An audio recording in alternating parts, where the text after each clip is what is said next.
Everyone out there, it seems, both in the alternative and the mainstream health community, is pushing some type of diet or fad or drug or herb that's supposed to make you healthy. Personally, I'm a little skeptical of all of these because none of them really have an enormous amount of data associated with them to prove their effectiveness and their safety. Whereas a traditional diet has an enormous amount of data associated with it. Traditional diets are developed collectively by hundreds of thousands of people over the course of thousands of years.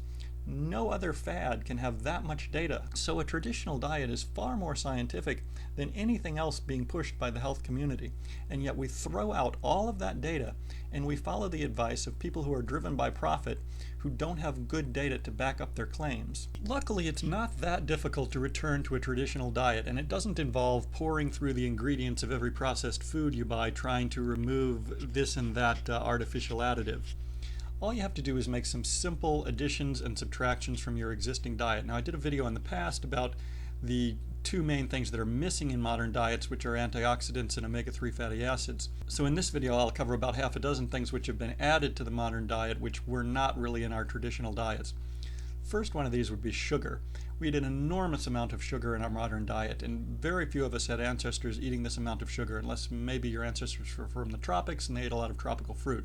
And even fructose in association with fruit has other healthy cofactors like enzymes and antioxidants and vitamins, but most of our ancestors ate nowhere near as much sugar as we eat. Probably the only straight sweetener that our ancestors ever ate was raw honey, which, by the way, is higher in antioxidants and enzymes than practically any other food. So it's pretty simple to return to a natural diet. You just replace all of the high quantity of sweeteners that you use today with a much lower quantity of raw honey.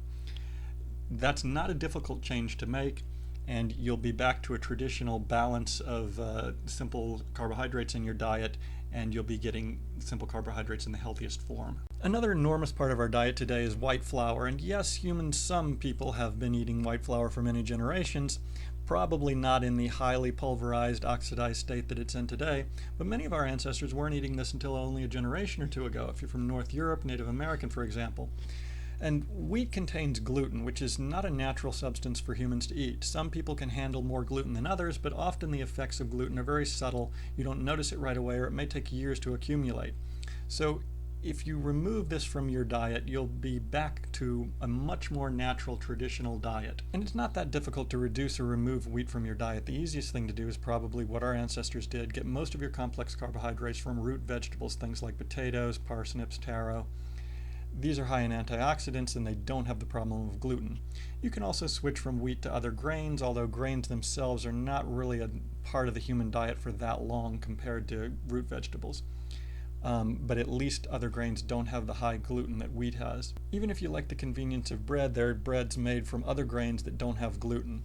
You can learn to make these breads yourself. I generally don't like to buy them from the store because they never taste fresh in the store. They've usually been sitting on the shelf in some health food store for a long time. And this brings me to the next important thing that's missing in our diet today, which is fresh food.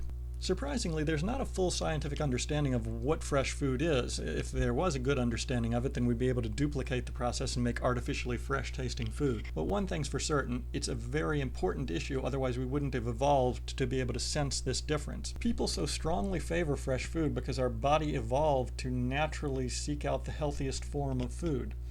And again, it's not something that we're getting a lot of in our modern diet, especially in these health food stores where things sit on the shelves for months at a time before they're sold. It's also not a difficult switch to make. You can buy food at a farmer's market where it's fresh. You can grow your own fruits and vegetables, which are much fresher than anything else you're going to get. And when you cook at home, you're preparing much fresher food than buying pre-processed food. Not difficult changes to make, but very important, and it'll again get you back to a traditional way of eating. The next enormous unnatural part of our modern diet is all of the liquid vegetable oil that we eat and we fry everything in. We never had anything like this traditionally. Traditionally, the vegetable oils were olive oil and coconut oil, and we didn't fry a lot of food the way we do today. We didn't eat as much oil in general, and when people did fry, they often used something like a wok where water was added so that the oil didn't heat to as high a temperature and didn't have a tendency to form trans products as much. And olive oil and coconut oil anyway don't oxidize or form trans products as quickly as the other vegetable oils that we eat today. So it's a pretty simple substitution to make. Just to remove all of the unnatural oils, particularly canola, soy, the extremely unnatural oils that we never ate, and substitute instead olive oil, coconut oil, and just don't eat as much because we never ate this much vegetable oil traditionally. And most importantly, remove all of the hydrogenated oil, because this is just an extreme form of the problems that are caused by the other liquid oils. It causes oxidative stress, which is linked to heart disease and potentially to neurological damage. Next, I'll briefly mention the high quantities of dairy as a potentially unnatural substance in our modern diet. Some people ethnically did eat an enormous amount of dairy traditionally, but unless you're from Northern Europe or Central Asia, you probably didn't eat as much dairy and casein as we eat today. And some people, Asians, Native Americans, didn't eat any. Milk has lactose and casein, which are molecules we're not fully evolved to handle. Even people whose ancestors have been eating milk for thousands of years can't fully handle casein, and just like gluten, it's something that has a very subtle effect and gradually builds up in the body. So if you at least reduce the amount of milk that you're eating, eat milk in its more natural forms, not the powdered, reconstituted milk that they sell today, not the homogenized milk that they sell today, but either raw milk or some type of cultured milk or a cultured goat's milk product, then you'll be eating a more natural form. And if you reduce the amount, you'll be eating probably closer to what most of our ancestors ate. Next is the enormous amount of overcooked food which we have in our modern diet. For one thing, we've only been cooking food for a small percentage of human evolution. And traditional cultures which cooked food at least made sure that they didn't overcook it the way we do today. Other items like fish were usually fermented or pickled rather than being cooked, and vegetables also very often cultured rather than being cooked. Cooking denatures proteins, oxidizes fats, causes the formation of Maillard particles and other potential toxins, but it also makes nutrients more bioavailable, so it's kind of a trade-off. And the only thing you can really do is look at what traditional cultures did. What did they decide was best? Which is usually some type of light cooking for many sorts of foods and no cooking for other foods. But rarely, if ever, will you find a culture which overcooked everything the way we do today. And lastly, organic food versus factory farming. I've covered this in a lot of videos in the past. It's covered by many other people in detail. Kind of a lengthy topic, but basically traditional practices are more or less embodied by organic produce and meat, whereas factory farming employs a lot of extremely unnatural processes. So by simply making the switch from eating factory farmed produce and meat to organic produce, and especially organic meat, I feel is particularly important. In that way you can make the switch back to a traditional diet. Now, a lot of people probably haven't even stuck around in the video to this point, and even if you have, you're probably thinking, yeah, that's a nice idea, but you won't do it.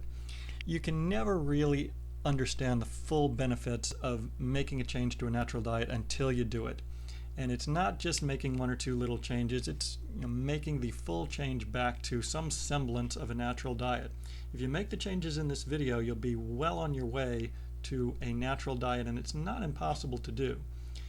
I was reading a book a while ago by some famous actor who had done a lot of things in his life, but he said that the number one biggest adventure in his life was to change back to a natural diet.